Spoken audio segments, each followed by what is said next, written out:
শ্রীরামকৃষ্ণ সারদা ভক্ত সংঘ ও কোদালিয়া শ্রীরামকৃষ্ণ পাঠচক্রের যৌথ উদ্যোগে বাৎসরিক অনুষ্ঠান অনুষ্ঠিত হলো নলডাঙ্গা নারায়ণপুর উত্তম ভবনে। সকালে ঠাকুরের ছবি নিয়ে এক বর্ণাঢ্য প্রভাত ফেরি বের হয়।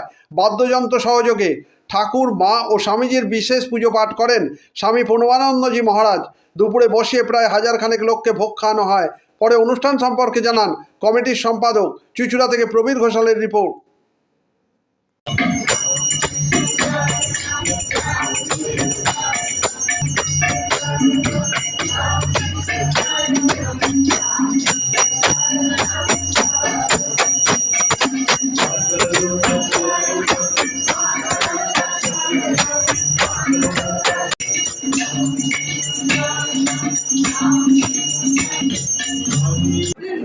আজকে শ্রী শ্রী রামকৃষ্ণ সারদা ভক্ত সংঘ এবং কোদালিয়া ভক্ত সংঘের যৌথ উদ্যোগে আমাদের এই নলডাঙ্গা নারায়ণপুর উত্তম মঞ্চে শ্রী শ্রী ঠাকুর, মা, স্বামীজির জন্মতিথি উৎসব আমরা পালন করছি।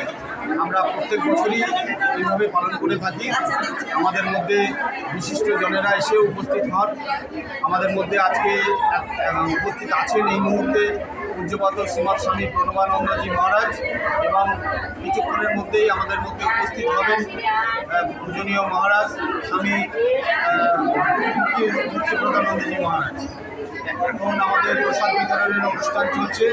1000-এর উপরে ভক্তের সমাগম হয়েছে এবং তারা এখানে প্রসাদ গ্রহণ করবেন। সারাদিন সকাল থেকেই আমাদের আজকের অনুষ্ঠান চলছে। সকালবেলায় ঠাকুরের বাল্যভোগ দিয়ে শুরু হয়েছে।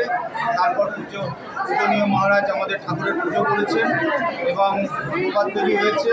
তারপরে আমাদের পরপর যে সব অনুষ্ঠানগুলো রয়েছে তারা এসে ঠাকুর, মা, স্বামীজির কথা অমৃতময় বাণী পাঠ করেছেন এবং আমরা